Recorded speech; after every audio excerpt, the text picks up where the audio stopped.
Hello and welcome to 27 by 40, a video podcast about movie posters. My name is Chris. This is Emmett. And this is episode 11. And this episode, 2019. We are doing movie posters for 2019. 2019. So if you haven't seen one of these before, what me and Emmett do each week is we pick 5 movie posters from a given year, rank them, and talk about them. So it's basically a top 5 of each person's. You keep saying each week, though. It's usually every other week. It's true. It is every other week.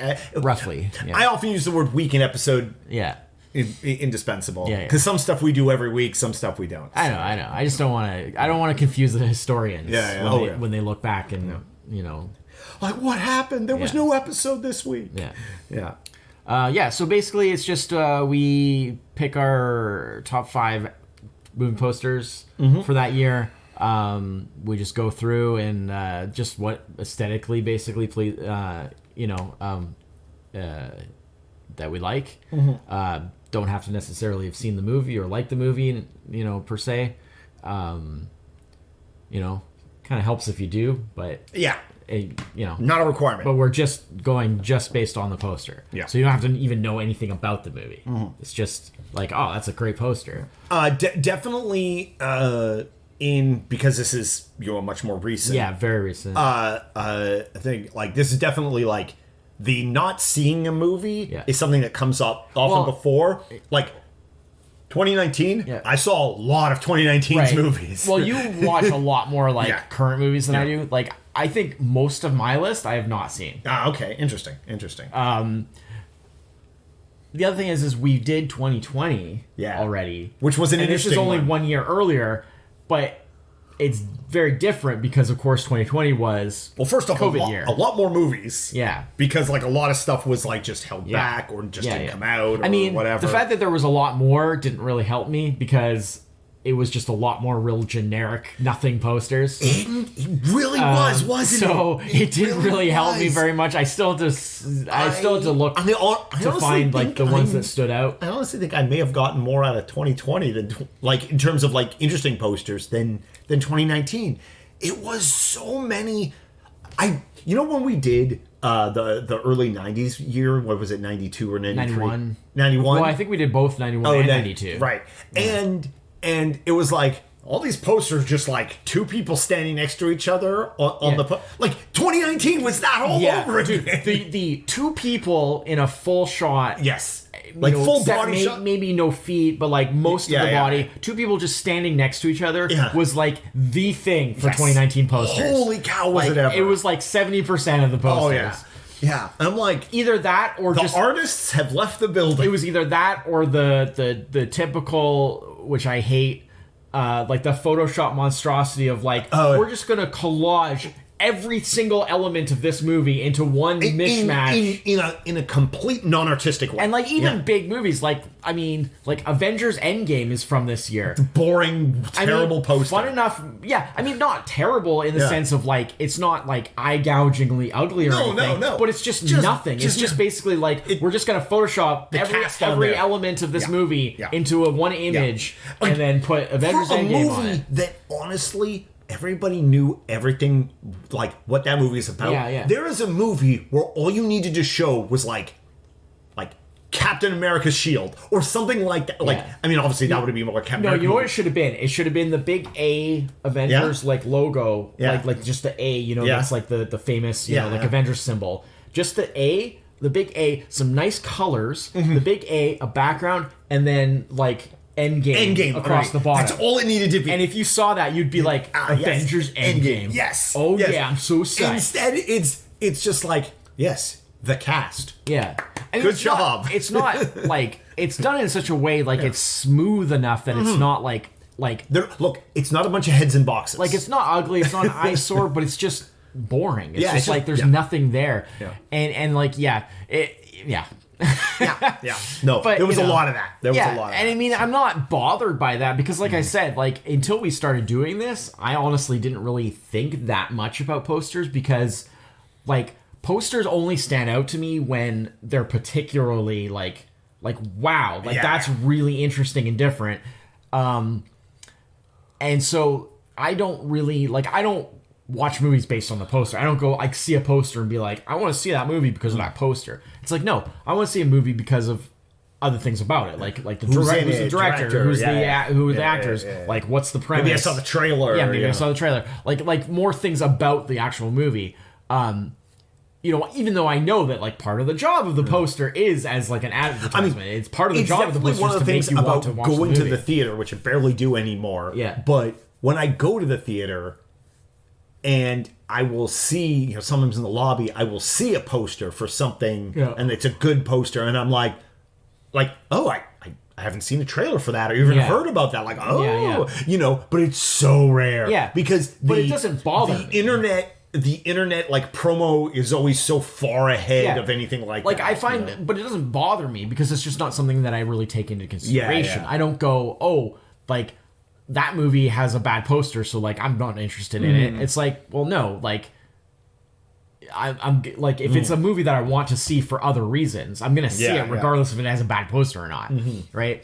And so it wasn't really until we started doing this that I really started thinking more about like digging into like what really makes a good or bad poster. Two of the other interesting things about digging into it this way are one is seeing all the posters at once. Yeah. Because over the course of a year, you will see a lot of movie posters if you go to the theater, or used to be in the newspapers or just elsewhere. And so, but you never saw them all at once. So like in December, January's movies posters are for us. Yeah. And seeing them all at once really like amplifies like what kind of posters they use for what kind of movies and what kind of time of year and stuff like that. And the second thing is seeing movie posters from like years like before I was born, and then I would never have had an opportunity to see. Speaking of, this is going to date this, but speaking of posters, did you hear the recent little controversy about on the little image on like Amazon, like on Prime Video or whatever? They somebody removed on Full Metal Jacket, where it's the helmet, the famous, I'm sure you've seen that poster. Yeah. Somebody like removed that'd be on my top 5. They Photoshop removed the Born to Kill on the helmet. Because I guess they were like, oh, it's too offensive to say like Born to Kill, right? That person clearly never seen that movie. Well, yeah, and the context of like because of the whole like how it has the peace sign button and then the Born to Kill. And how like there's literally a scene in the movie talking about that. Yeah. Because there's like the officer that gets on Joker's case about it, and he's explaining about like, oh, it's about the duality of man, sir. And explaining about and of course just like the satirical aspects of that movie. It's like that's the whole point of that movie, is that having those both things on the helmet. Yeah. And so like apparently Matthew Modine, who of course like starred in the movie, played Joker, like he weighed in on. He was just like, what the hell, like who did this? This is stupid, blah blah. And apparently it was fixed like very quickly. But see, like somebody overstepped. That is a case of like unexcusable. Yeah. Things like modifications that I'm definitely okay with is like when they removed the Twin Towers from the Spider-Man poster. Yeah, I get it. Especially because it was right there. Yeah, it and was timing-wise especially. If that movie had come out like 5 years earlier, but like no, it was like in the theaters right after it happened. It was like oh, maybe this is like timing. The timing was just like not respectful good. at the very, absolutely. I agree with it. The sad thing is the Twin Towers with the big web in the middle was such a brilliant thing to do, and damn, was it spoiled by a horrible tragedy. Yeah, no, absolutely. And I mean, that's a case where I definitely agree. Like, yeah, absolutely. Change, like, you can make that change because, like, it's just for the context. But just like that kind of mindless censoring of like taking something off like that. It's just like, what? Yeah. Why? Especially. Like, what is the end game there? Yeah, especially, like however much long later. This like 35-year-old movie plus, it's like it's just dumb. Anyways, it was kind of fun, but apparently it's fixed like fairly quickly because like they obviously realized that's like people aren't gonna like people actually noticed and they're not okay with it. All right. Okay, so let's start off here with our top 5s. Yep. I believe you might be first on this one. Okay. I honestly can't remember now. We're going to fire up the first one here. Yeah. And... Nope, it's me. I'm first. Okay. And this is The Kid That Would Be King. Yeah. I've never seen this movie. The Kid Who Would Be King. But this poster, I think, is just a good, like, real good piece of art. Yeah. Like, just like a well done, like, kind of looks like a comic trade paperback cover or something like that. Yeah. Also gives me, like, big, like, the kind of movies that I would see as a kid that had kids in them going on big adventures, like the Goonies, or it's got like those kind of vibes. Well, also the tagline, like an evil army to fight, a demon to slay, a world to save, no pressure. It's kind of giving me like Buffy vibes. Yep, there's that. There's that too. It big nostalgia feelings from this poster. Yeah. It's not bad. Yeah. I also like how they made the sword part of the text for the the logo, which I always appreciate that kind of thing. Yeah. But interesting when they do interesting logos for movies on posters, like that was always something that stands out because like it's often not the case, and you're just like, oh, whatever. It often appears to just be random font number 257 on this one, kind of. Or just something like a really cliche kind of design, that you've just seen. Yeah. But, I mean, this is definitely, like, not the most amazing poster, but it's, like, very, like giving me vibes, giving me nostalgia. I honestly, I don't know anything about it. Like, I don't, me either. Like, what is it about? I mean, I assume being a kid, when kid finds King Arthur's sword, gets a bunch of his friends together, fights off a demon invasion. Yeah. Not a clue. Yeah. Not a clue. Huh. You know what? January release. Yeah. So I'm like sort of curious just because like I probably wouldn't watch the movie, but maybe like to watch a trailer or something just to see like what the movie's about, because it's like it seems like such a, I mean, don't get me wrong, like this isn't my first time hearing of it. I remember it coming out and I remember hearing of it. Yeah, I don't think I ever saw a trailer but for it. Yeah, I mean, I don't watch very many trailers unless it's for a movie that I'm already interested in. But yeah, that's funny. Okay. Yeah. All right. Yeah. Well, my first one is going to be a real left turn. Oh, okay. All right. Well, here we go. Your number 5. So, this is a basketball movie. I saw this one. I almost picked this one. It's a basketball movie by Steven Soderbergh. It was shot on an iPhone. Yeah. And the crazy part is not only is this not the first time a movie's been shot on an iPhone, it's not even the first Steven Soderbergh movie that was done on an iPhone. Apparently, he's done multiple movies on an iPhone. That's his thing. Or recently, anyway. Yeah. I am not a basketball guy at all. I don't know, but like, I tried. Like when I was good accreditation, director of Ocean's 11 and Magic Mike, and writer of Moonlight. That's some good directing credit there. Why not? Yeah, but I tried to be like, oh, this is so dumb. Like I can't go with this as like one of my things. So I'm like, I was going through and like it somehow stuck with me. Yeah. Well, it stuck with me. I was like, there's something kind of neat about like. I don't know. It's just such an odd. Well, it's playing like with the white silhouette and then like the black. Yeah, like not so much. I mean, it's playing a lot on the yeah, like the NBA logo, the NBA logo, and the But then it's like clearly like it's like the character is like in a suit. Yeah, he's got the tie going over the shoulder. Yeah, and you can kind of see the shape, like the silhouette of the suit. And I was like, that's an interesting... Because, like, I know nothing about this movie other than that it's, like, a basketball-themed movie. Yeah. And that it's shot on an iPhone, and it's a Steven Soderbergh movie. So, those are the only things I know about this. But, like, it's one of those ones where I was like, I didn't want to pick it, but I couldn't get it out of my head. I was like, something was sticking with me about it.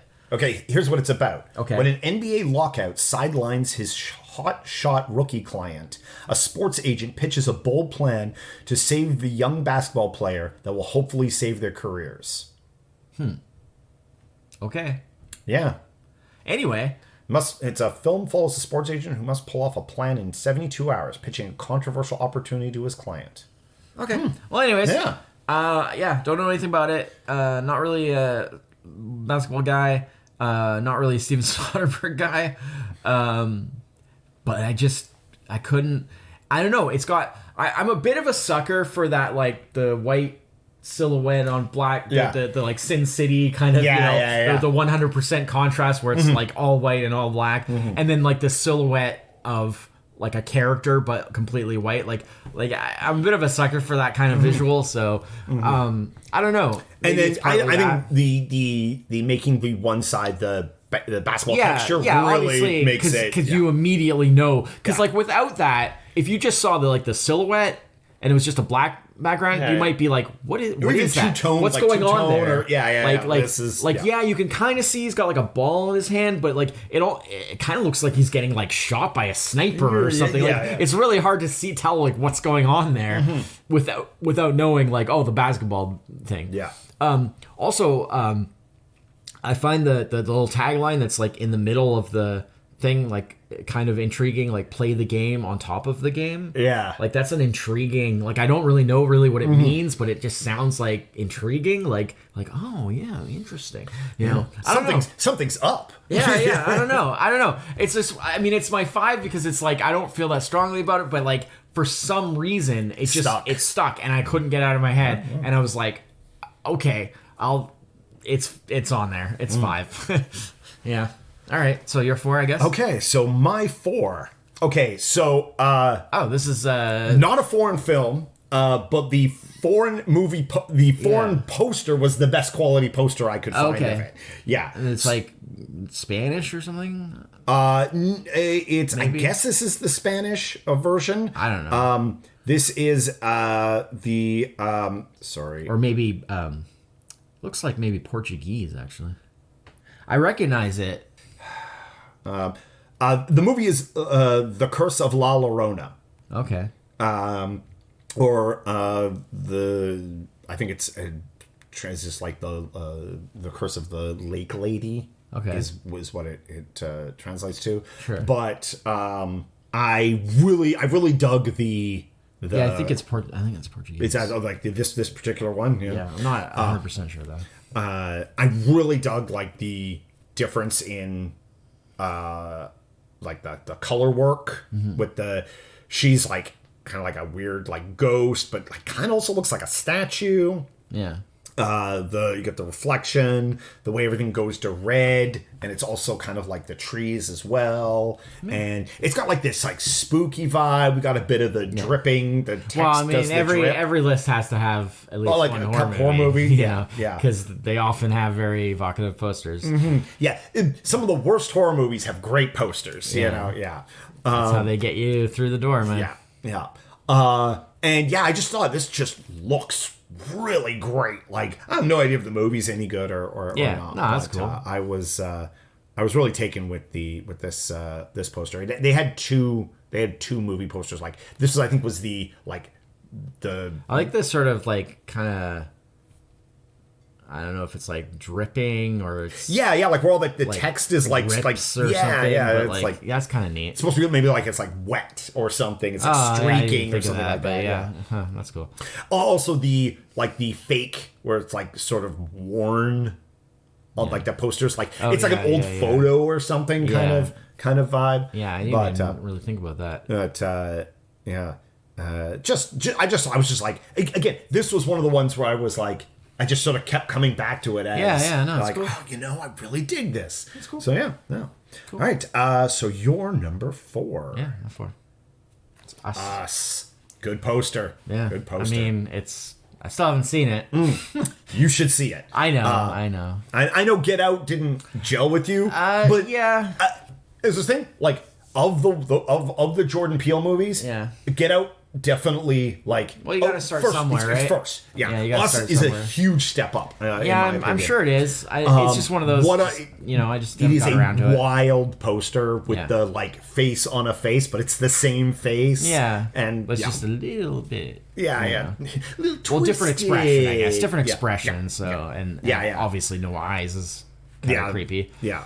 Although it's kind of cool, you can see her eye through the one eye hole? through the hole. Yeah, Yeah, yeah, that's yeah. kind of messed up. Yeah, her eyes got that intense. Yeah. I mean, it's it Yeah. may be a little bit too kind of obvious and basic of a choice. I think it's good. I think I also like the super fade to black Yeah. where it's like Oh, It's that like- a racial thing. no Jesus. Okay, no, because like how Jordan Peele's movies are so Yeah. You know. No, it's black focused. Yes, yeah, definitely. Which is great. I'm not. No. Definitely. Definitely, he's brought that out especially in the horror movie. Yeah. Which is not a the common case. thing, but because he's such a fan, or not done the way he does it. But because he's such a fan, he always was. Like, there are Key and Peele sketches where, like, you're like, wait, isn't this supposed to be a comedy sketch? Why is this basically a horror short film? Yes, yeah. Because that's what he's into. He obviously loves comedy too, but it's speaking of the duality of man, it's Born to Kill and Peace Sign all over again. It's like, he loves horror. The one where the guy stays for the continental breakfast forever. Yeah. Such a good, absolutely a horror, but also. So, it was kind of clear that, like, okay, that's where Jordan Peele's ambitions are kind of heading. But I don't think anyone quite knew, like, how kind of just, like how much he was going to just, like, crash out the gates. Yeah. And it doesn't seem to be, abating anytime soon. So he's been pretty consistent, I guess. So, yeah, I don't know. I feel like it was kind of... You haven't seen Nope yet either, have you? I've seen, like, a little bit of it. Oh, okay. Both are good. I don't know. I feel like they're very different kind of I'm movies. waiting for, like, the right time, I guess. I don't know how. Nope is... That's the way it is for me sometimes. Nope isn't... Honestly, Nope isn't much of a horror movie. Yeah. It's more of just I got that. Yeah. I'm aware of that. Us, definitely horror. Yeah. But yeah. Yeah, I don't know. I feel like it's kind of a safe choice, but at the same time, can't deny its power. Yeah. So. No, it's got vibes. Yeah. Yep. All right. So my number 2. 3. Oh, my number 3. Yeah, it's also Us. Oh, okay. Yep. We're back to back there. Yeah. So that's why you were just like, whatever. Doesn't matter. No, it's good. So, yeah. Okay. All right. So my 3. Your 3. Whoa. So have you heard of this movie at all? I haven't heard, and I never came across this poster. That is because it only comes up if you go specifically to Canadian films. Oh. This is a Canadian film.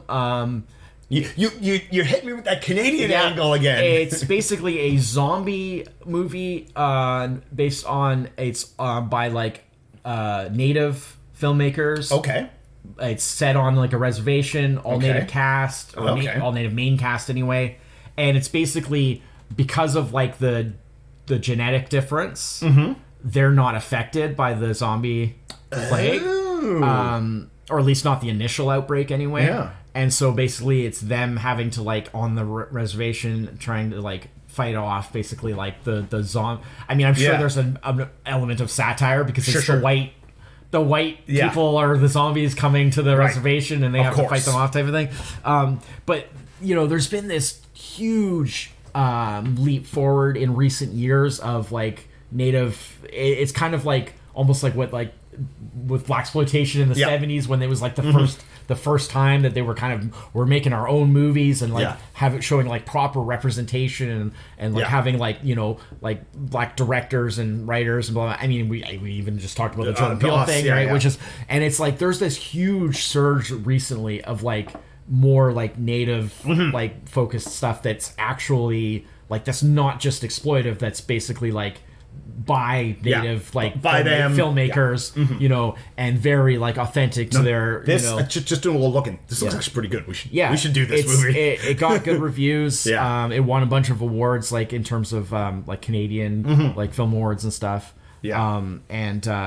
But it's like a badass poster. Yes, very good, very good. So it's got one of my favorite things.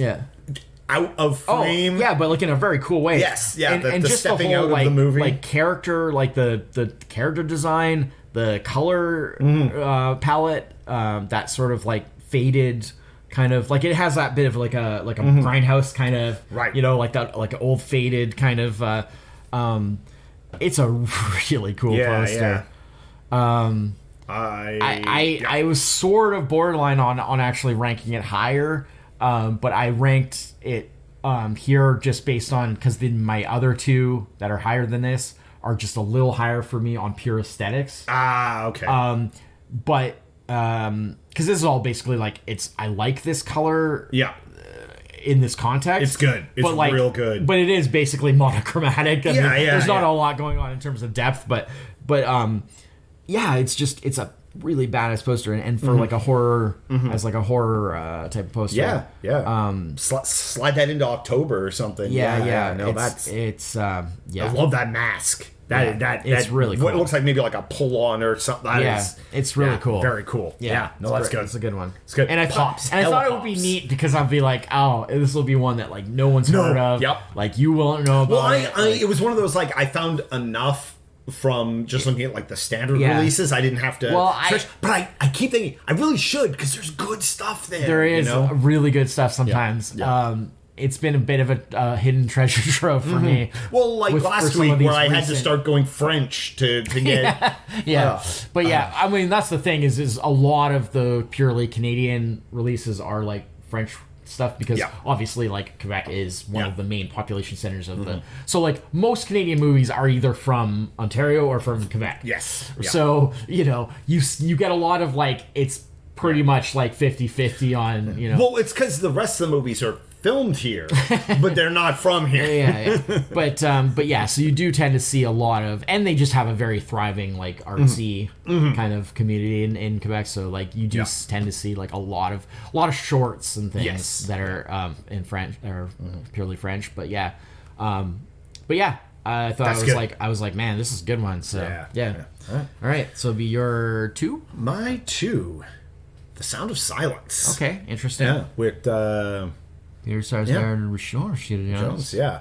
Very indie. Yeah. I remember seeing the trailer for this. Never saw the movie. Like both those actors, just never saw it. But I really a drawn poster, an art poster like that, this style, it's pretty rare nowadays. Yeah.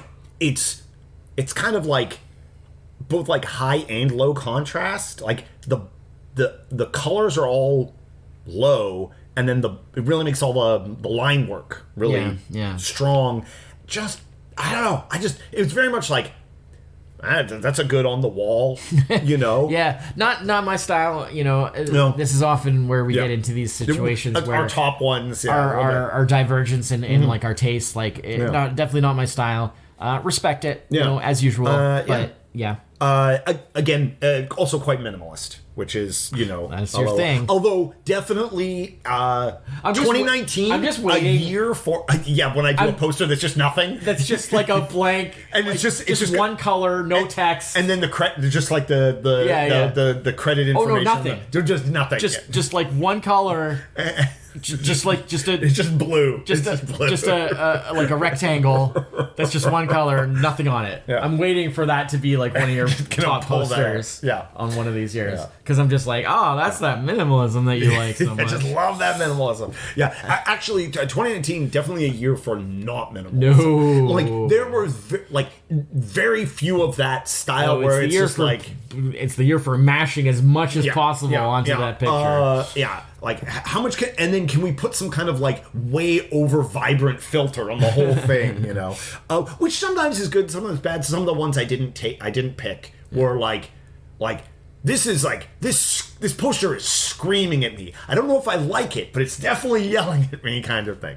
Right. But this one definitely does not yell. It is very subtle, and I kind of like that after looking at so much noise from this year. Right. I really appreciate it. So it's almost kind of like just like a chill. Yeah. And then I just kind of like the art style. I really like the art style that it Interesting. Yeah. All right. So this will be your number 2. Yeah. So this is where I was talking about like, aesthetics. I just was like, I have to, because like, I mean, the coloring and the aesthetic from an artistic point of view is just quite incredible. Yeah. When I saw this one pop up, I almost threw it. Don't know anything about the movie. But it's good. I like even though the font choice is very simple for the. I liked how they did it needs to be for something like this. You don't want to pull away from what you've done with the art and the photography, but I like how they did the blue on white, white on blue, like swap there. The way it's like explosion of like color and imagination and Don't know anything about the movie. Yeah, curious, actually. It's Gugu Mbatha-Raw from, like, we know from, like, Loki. Oh, really? She was the judge. Oh, right. Yes. Top, like... no, she's great. Yeah, she's great. But it's a sci-fi film. Yeah, I don't know anything about it. Well, it does say there it's like set your power free is the tagline, so I don't know. Oh. Looks interesting. Yeah. Don't know anything about it. But it's extremely aesthetically... fairly well regarded, 80% on Rotten Tomatoes. There you go. Very extremely aesthetically pleasing poster for me. I really love like the sort of almost kind of watercolory. Oh yeah, it definitely has that. You know, I'm a big fan of that type of like paint, watercolor paint type stuff. That is really like... you see very little in the movie posters, which is really a shame. I really wish there was because it's so vibrant. It looks so good. It's so good. Yeah. And they blended it so well with the photo, and it's just the aesthetics are really great. Yeah. This is one of those like simple, but like just do the artistic, like punching way above. Yeah. Simple, but it has to be done right to work. Yeah. And they really, because there's a version of this that could have been like way gaudy and not. Yeah. And I think that it was not something that could just be like they had to put some work into actually making it work. You know, like blending it into like, you know, because like her hair is there and the whole it's just it's really nice. I really like it. Yeah, that's good.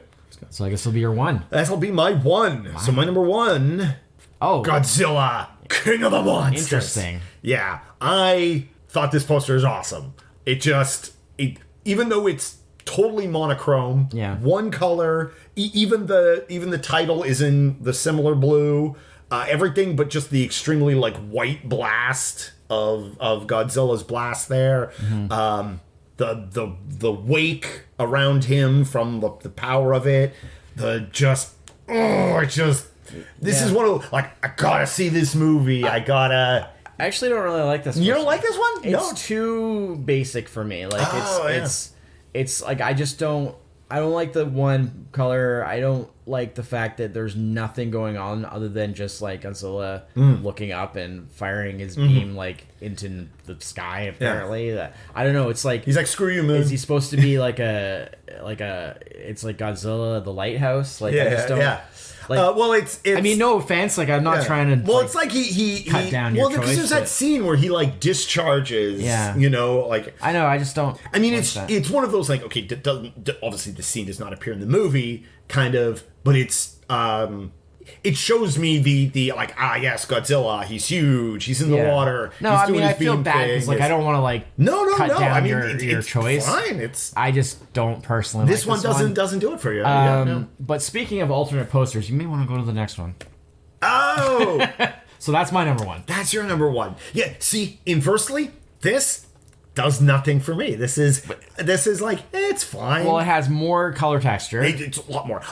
It is more of an action shot. Yeah. Right. There's more to it. There's more going on, and I love and the fact that we have, instead of just having Godzilla, we actually have Ghidorah and which is like kind of the focus of like what is the main fight of the movie. It's Godzilla and Ghidorah, you know, as kind of the antagonist and I guess it's because of my like of like the more minimalism. That's why I like the other one more. This one is like, this one definitely shows the movie better. But I just think like I also just as a piece of art, I just I much prefer this. Right. I do like the kind of like a gradient on the Godzilla. Yeah. And I mean, long live the king, great tagline. Wow. You know, I'm sure that's just the standard. That's the standard, but it's a good tagline. It doesn't, you know. But yeah. I was really disappointed because I couldn't remember what the poster looked like, and when I found like the regular poster which was the one that I was really disappointed because I was like, but I don't like that. Yeah. I was like, but I really want to have, and then I found this and I was just like, oh crap. Yeah. I'm curious if one of these is... No, they're both... I was going to say, is one of these like a... Because something I've noticed, this is something that happens, and I'm not too sure when this happened. This is probably like a post-2015 or something like that thing, where there's a lot of times where movies will have a poster, until it's in the theater, Yeah. and then they have a different poster after they hit the like theater. like a pre-release, poster, and then like a release a coming poster. soon poster, and then an in theaters. Both now of these poster. say in theaters. Yeah. So they're both definitely pre-release posters. Yeah. And it has the "Long Live the King" on that one too. It just has it. It's just down at the bottom by the. But yeah, I don't know why they had these different. Maybe just for different, like for like different. I mean, sometimes I saw a number of ones like that where, or I mean, it could even be like maybe one was like maybe it's a regional thing. I don't know. Could be the one that had that horror movie had that early one, the lady in the curse of the. That one. Don't worry about it. That one had there were 4 different movie posters for that one, and they were all theatrical posters. I mean, most movies, and I was just like, there's a whole bunch of different, and they posters. were wildly different. There's a whole bunch of different posters for us. Oh yes, yeah. And I never saw any of them. That's the us poster that I used is the one that I know. That's the only one I ever saw. But if you look up. There's a ton of different ones. And I'm I don't know if they're all different, what countries or what they are, but it's pretty common. There's also a lot of now, it's very posters, people, artists doing renditions of posters. Sure. And so that's one of those things too, because I'll often it's hard to know if it's an official poster or... That looks so good. And usually the giveaway is that it won't have all the... the legal stuff. The legal stuff on the bottom. Yeah, the actors' names and all that. Yeah. And the other thing is something can be I love the style of this. But no studio would This is not how studios think. Yeah, no studio would ever make a poster. I would believe it if it was maybe an indie film. Yeah. But not for something like... Well, your number 2 there. Yeah, my number 2. Yeah, exactly. It has a super indie vibe. Exactly. Yeah, not... Godzilla isn't going to have, there's no super minimalist Godzilla poster, right? This is about as close as you get. Yeah, exactly. It's one color and one, know. But yeah, I just... But this is much more the action Godzilla. Yeah, I just it's got the lighting and the texturing with the color. Heck, it even has got, everything getting under Godzilla there, oh yes, also everything's ruined. Thanks Godzilla for breaking our stuff. Yeah, well, he's got to fight the monster. Yeah, that's true. If he didn't break, but Ghidorah looks great. Ghidorah was going to break it. Yeah, Ghidorah looks great there. Yeah. It's really nice. And seeing this poster, seeing your poster, makes me want to it's been so long. I kind of want to go back and watch that movie again. Because Adam just got the... Because I haven't seen the new one yet, so it's... because Adam just got this on disc. Oh, and really? was watching it the other day. Because I was I remember that being the one that I didn't like as much. Oh, the first one? No, the King of Monsters. That's the second one. Yeah. Because I had a lot of anticipation for it because it was going to be bringing back the classic... it was going to bring back Rodan and Mothra and Ghidorah, and I was just oh my god, I'm so excited. Yeah. And I remember being kind of disappointed by it, but I couldn't really remember why. I was pretty sure, I think it has something to do with the story, the way it kind of fits together and the way the characters fit together in the story, how the story plays out. I feel like there's something about that didn't kind of vibe for me in some way. Because obviously the action and stuff is pretty cool, but it's funny how sometimes you see things and you're I didn't dig that as much, but later on you don't necessarily remember why you didn't dig it as much. You just remember not digging it as much, and now I'm I'm not sure. But there was obviously things I liked about it, but I think it was just the way that the story was told. I just wasn't as in the plot overall, the beats. I just didn't wow me as much. But there's still cool stuff, obviously, and there's obviously some great visuals. I think my favorite one of this series, of the legendary stuff, the Monsterverse stuff, I think my favorite one is still probably not the newest one, but the one before, the first Godzilla Kong one. Oh, yeah. They did. Yeah. I think that's still my favorite one out of this series. But I kind of like them all. Yeah. I think that this one, I think King of the Monsters is probably... I think King of the Monsters is my favorite Godzilla one. Yeah. But I really like Skull Island. Skull Island I is really like good. Skull Island. I think Skull Island is actually kind of underrated. Yeah. People, I think so. I don't think as many people know. Because the Godzilla stuff was a little more high profile and it was a little more... I feel like people were just kind of oh yeah, Godzilla's awesome. Yeah. But with the Kong stuff, I don't know, maybe it's just because there's been a lot less Kong stuff Yeah. in just in general. Like it's less of a he's like less of a big name, I guess. Yeah. No pun intended. Big name. But like that one was really good. I feel like that's really underrated. And of course, like very important to like for sure. come since. Yes. Like in some ways, like Skull Island is actually more significant than like the first Godzilla movie For sure. of this honestly, series. Yeah. In terms of how it furthered the lore. Yeah. You know? Ironically. Because really the only important thing that happens in that first Godzilla one is knowing about like the big final like attack in Right.